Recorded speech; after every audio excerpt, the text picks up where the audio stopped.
സമയം ഏകദേശം 7:40. അപ്പോൾ കുഡൂസിൻ്റെ ഇത് കണ്ടോ, ഇന്നലെ പഠിച്ചിട്ട് പുസ്തകമൊക്കെ ഇവിടെ വെച്ചിട്ട് പോയി.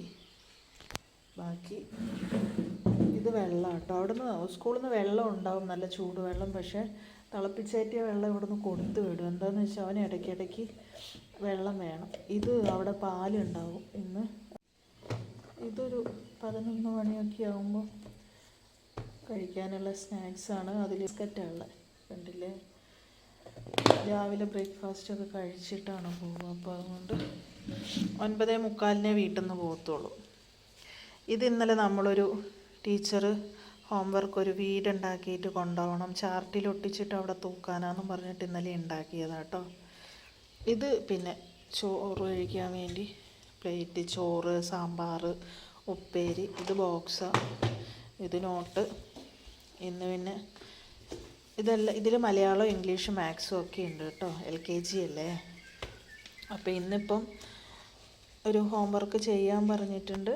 ഇന്ന് ഇതായിരുന്നു അവന് ഹോംവർക്ക് കൊടുത്തു വിട്ട. ഫാമിലീൻ്റെ ഒരു പിക്ചർ വരച്ചിട്ട് ഒന്നെങ്കിൽ ഫാമിലി ഫോട്ടോ ഒട്ടിക്കാൻ പറഞ്ഞു, അല്ലേ അവിടെ വരച്ചാൽ മതി എന്ന് പറഞ്ഞു. അപ്പോൾ ഞങ്ങൾ വരയ്ക്കുകയോ ചെയ്തു. ഹോംവർക്കും കാര്യങ്ങളൊക്കെ അവൻ ചെയ്യുമൊക്കെ ചെയ്യും കേട്ടോ. അങ്ങനത്തെ മടിയും കാര്യങ്ങളൊന്നുമില്ല. അതാ ടീച്ചർ വെരി ഗുഡൊക്കെ ഇട്ടിട്ടുണ്ട് ചെയ്തിട്ട്. ഇത് സ്കൂളിൽ നിന്ന് തന്നെ സ്വന്തമായിട്ട് ചെയ്തതാണ് ടീച്ചർ പറഞ്ഞപ്പം. എന്നിട്ട് കണ്ടോ ഒരു സ്റ്റിക്കർ, ഇതൊരു സ്റ്റിക്കർ ടീച്ചർ ഒട്ടിച്ച് കൊടുത്തതാണ്. ഇങ്ങനെ കുഞ്ഞു കുഞ്ഞു സമ്മാനങ്ങൾ പോലെ കണ്ട അവർക്ക് ഇഷ്ടപ്പെട്ട ഓരോ സ്റ്റിക്കറും കാര്യങ്ങളൊക്കെ നന്നായി ചെയ്യുന്ന കുട്ടിയൊക്കെ. ഇതുണ്ട് വെരി ഗുഡ്. ഇംഗ്ലീഷായി, മലയാളവും അതുപോലെ തന്നെ. ഇത് 1, 2 എഴുതി പഠിച്ച 2 ഒക്കെ പഠിച്ച് വരുന്നല്ലേ ഉള്ളൂ. ഞാൻ പിന്നെ അവന് സ്വന്തം എഴുതി പഠിക്കട്ടെ എന്ന് വിചാരിച്ചു.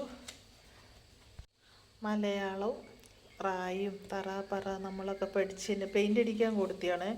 സ്വന്തമായിട്ട് ഇതാ ചെയ്ത് വെച്ചിരിക്കുന്നതാണ്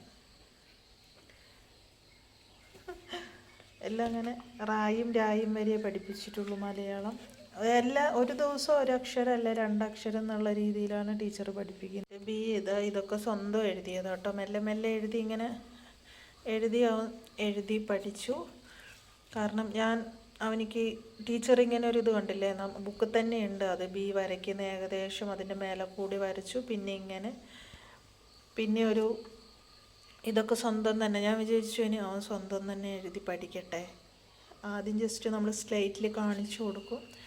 കാരണം ഹോംവർക്ക് നമ്മളിരുന്ന് ചെയ്താൽ പിന്നെ അവനത് ശീലമാവും, നമ്മൾ തന്നെ ചെയ്യേണ്ടി വരും. ഇപ്പോഴേ അവൻ ചെയ്ത് ശീലിച്ചാൽ അവൻ ഒക്കെ നല്ല വൃത്തിക്ക് എഴുതിയിട്ടുണ്ട് കേട്ടോ. അവൻ തന്നെ അങ്ങ് ചെയ്ത് പഠിച്ചോളും. ബാഗിലേക്ക് വെച്ച് അവൻ്റെ ഡ്രസ്സൊക്കെ അയൺ ചെയ്ത്, ഒരാഴ്ചത്തേക്കുള്ള ഡ്രസ്സൊക്കെ ഞാൻ ഒരുമിച്ച് അയൺ ചെയ്ത് വയ്ക്കുക. എഴുന്നേക്ക്, പല്ല് തേക്കണം, കുളിക്കണം, ചായ കുടിക്കണം, അല്ലെങ്കിൽ 5 മണി എഴുന്നേക്കും. ഇന്ന് 8 മണിയായിട്ട് എഴുന്നേറ്റില്ല. സ്കൂളിൽ പോകുമ്പോൾ മാത്രം മടിയില്ലേ. പുതിയ പെയിൻറ് മേടിച്ചു. അപ്പോൾ ഒരാഴ്ചത്തേക്കുള്ള എല്ലാം ഒതുക്കി വെച്ചിട്ടുണ്ട്. പക്ഷെ നമ്മളിങ്ങനെയെല്ലാം വൃത്തിക്കൊക്കെ വെക്കും. പക്ഷെ ഇഷ്ടമുള്ള അങ്ങോട്ടും ഇങ്ങോട്ടൊക്കെ മാറ്റി വലിച്ചിടും. എല്ലാത്തിനും അധികത്തിനും ബ്ലാക്ക് പാൻറ്റാട്ടോ. അവന് ബ്ലാക്ക് ഭയങ്കര ഇഷ്ടം. ഇതിനൊന്നും വലിയ, ഈ ടീഷർട്ടിനൊന്നും ഭയങ്കര പൈസയൊന്നുമില്ല കേട്ടോ. 120, 150 രൂപ. സ്കൂള് തുറന്നപ്പോൾ ഞങ്ങൾ കുറച്ച് ടീഷർട്ട് കൂടുതൽ മേടിച്ചു. കാരണം അതാ കണ്ടോ, ഞാൻ പറഞ്ഞില്ല ഇപ്പം എന്താ ഇതാ ഇങ്ങനെയാണ് ഓരോന്നെടുത്ത് വലിച്ചിടുക. അപ്പം ഇങ്ങനെ തന്നെയാണ്. ഞാൻ എല്ലാം ഒതുക്കി പെറുക്കി വെക്കും. ഒറ്റ വലിയിലെല്ലാം തീർത്ത് തരും. കണ്ടോ,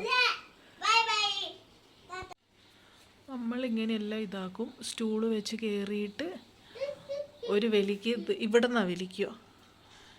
എന്നിട്ട് ഫുള്ള് താഴത്തേക്ക് എടുത്തിടും. ഞാൻ എല്ലാ ദിവസവും ഇതുപോലെ മടക്കി വയ്ക്കും. എല്ലാം സെറ്റ് ചെയ്ത് വെച്ചിരിക്കുന്ന ഓരോ ജോഡി ഇങ്ങനെ ആക്കി വയ്ക്കും. അപ്പം നമുക്ക് എടുക്കാൻ എളുപ്പമല്ലേ. അങ്ങനെ കുഡൂസിൻ്റെ കുളിയൊക്കെ കഴിഞ്ഞു. രാവിലത്തെ നാസ്തയൊക്കെ കഴിച്ച് സ്കൂളിൽ പോകാൻ വേണ്ടി ഇറങ്ങി. 9:45 വണ്ടി വരിക. 10:30 ക്ലാസ് തുടങ്ങുള്ളൂ. ഇനിയിപ്പോൾ അങ്ങ് വരെ കഥയും പറഞ്ഞ് ഞങ്ങൾ ലാലാലവാടി പോവും. ചെരുപ്പിൻ്റെ അവിടെ ഷോക്സൊക്കെ ഇട്ടിട്ടാണ് പോകുന്നത്. അവനിക്ക് ഈ കാല് നനയുന്ന ഇഷ്ടമല്ല. അപ്പോൾ അങ്ങനെ പോവുകയാണ് അക്കഡോസ്. ടാറ്റാ.